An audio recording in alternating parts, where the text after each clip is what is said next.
everybody.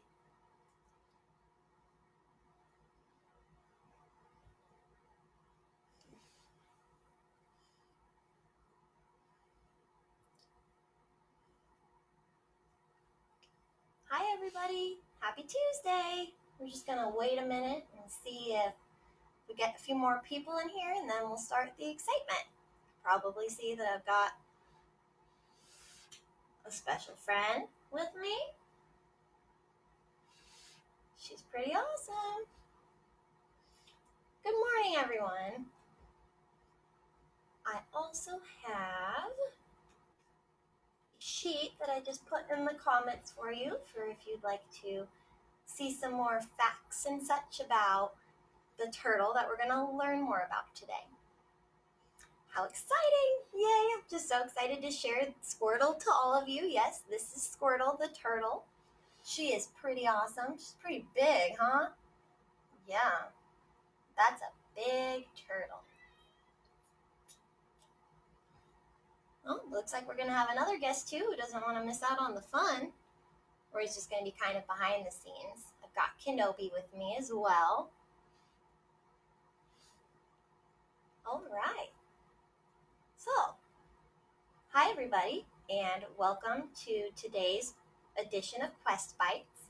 And it is the first edition of Turtley Tuesdays, where today we are going to meet Squirtle and learn a little bit more about her and what kind of turtle she is, what sort of life she leads. So Squirtle is actually a red-eared flighter, and that is a very common type of turtle up here in the Pacific Northwest. We didn't find her in the wild or anything. I actually got her at Northwest Seed and Pet about almost 5 years ago. When we got her, I had asked how old she was. We wanted the smallest turtle, and they had told us they weren't sure how old she was, that they had gotten her from a farm that was breeding turtles, which is pretty strange. You don't really hear about turtles being bred as much as just there's a turtle, right? So we didn't know how old she was. We did a lot of research, but she was already pretty big. So when we got her, she was about this big, and now I would say she's probably about this big. So she was already into that adult stage of her life. Within about the first year, they're probably going to get to about this maximum size here. Now, turtles are amniotes. It's basically like an amphibian, but also a mammal. So she can breathe underwater as well as above water. Squirtles do lay eggs also. It's pretty funny that I say that because you would look at a squirtle, you would look at a turtle and think, how do they lay eggs? Well, they lay eggs like any normal animal do. They bury the eggs in the sand, and then they come back after a certain amount of time, and those turtles are ready to hatch. And she has actually laid eggs for us before, but they don't hatch because they do, like all other eggs, need to be fertilized by a male as well. So she's actually carrying some eggs right now. Squirtle, when she gets ready to lay eggs, it's called being gravid. That means that they're full of the eggs and they're looking for a place to nest. So she'll get kind of restless and dig around in her tank a lot. She'll go to where the sand is. You can see it's all piled up in this corner over here. That's because she's just been digging, trying to find a place to nest.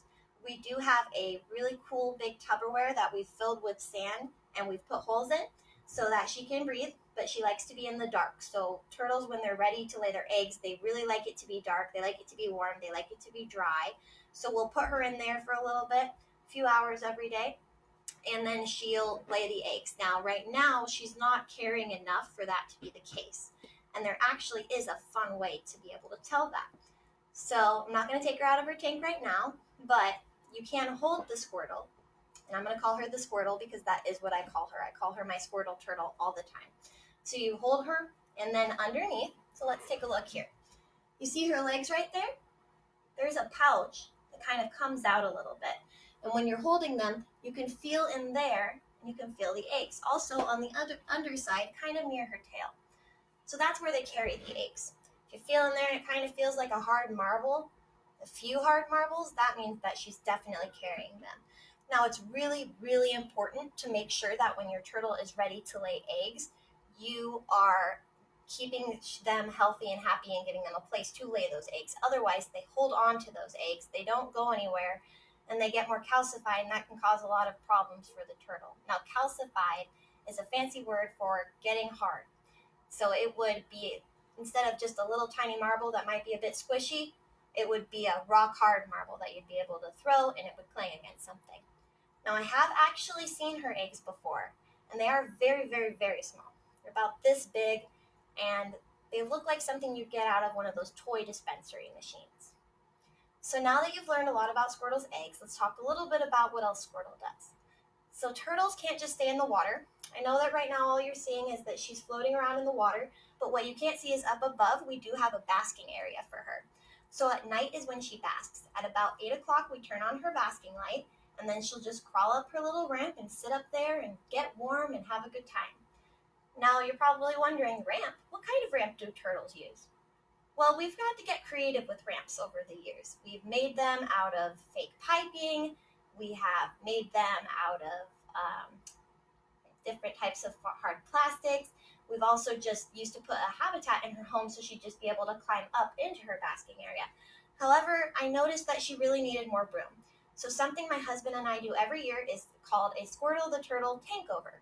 And we try to make her tank a little bit nicer, and we do something just to make her happier. So a couple of years ago, we did a pretty big tankover, and I got the chance to have a ramp made at Quest Integration on one of our 3D printers. I worked really closely with one of our awesome application engineers named Brandon Brown, and he helped me design the perfect ramp for her. And I'm going to show you what that looks like. Okay, so this is Squirtle's ramp. It was 3D printed on the Cindo 2X out of yellow PLA filament. Now, PLA is great because it's really sturdy and it's derived from plants. So when it does start to break down, it's not as harmful as other plastics. However, this has been in her tank for about 2 years now. The only wear and tear that I've seen is because, well, sometimes Squirtle likes to get a little cowabunga dude like the Teenage Mutant Ninja Turtles and throw herself down her ramp. Sounds a little dangerous, and man, it does get a little scary because she enjoys it. She likes to just go wee and sort of slide down there. Now you can see that we've got these grooves here, and that's actually so that her claws can grip on while she's going up. All turtles have claws, and that's actually one of the defining points on being able to tell if it's a girl or a boy turtle is based on the length of their claws. So Squirtle, she has, you might not be able to see them very well, but back here, she's got her feet and she's got little claws. They're not very long. They're about this long. And a male's turtle claws, they're about the size of my pinky. They are very long. It's the same with the tail. So when a turtle's tail, like Squirtle's, is a lot smaller, whoop, you can see that. She's got a tiny, tiny tail. That means she's a female. Males have this really long and kind of cone-shaped tail. And that's how you can tell the difference there. So thank you so much for joining me for the first edition of Turtley Tuesday. I've got some fun facts for you too if you're interested about Squirtle's relationship with our pet Kenobi. So Kenobi and Squirtle are actually best friends. It's really strange to hear that, but they really are. You'd think, why are a turtle and a cat friends? Well, they don't really have anybody else to socialize with besides me and my husband here in our apartment. And so whenever we can, we like to take her out of the tank, and her and Kenobi will run around and spend time together. They even chase after the same toys. It's pretty funny. If you guys would like to see that video, I will leave it down in the comments as well. I've got a really funny video of her stealing one of Kenobi's toys. I'm very happy that you were all here and able to join me today. I hope that you enjoyed your quest for knowledge on today's Turtley Tuesday. And if you have any questions, please don't hesitate to leave them in the comment section down below. And I'm really happy to see you. See you guys tomorrow. Until then, continue on your quest for knowledge.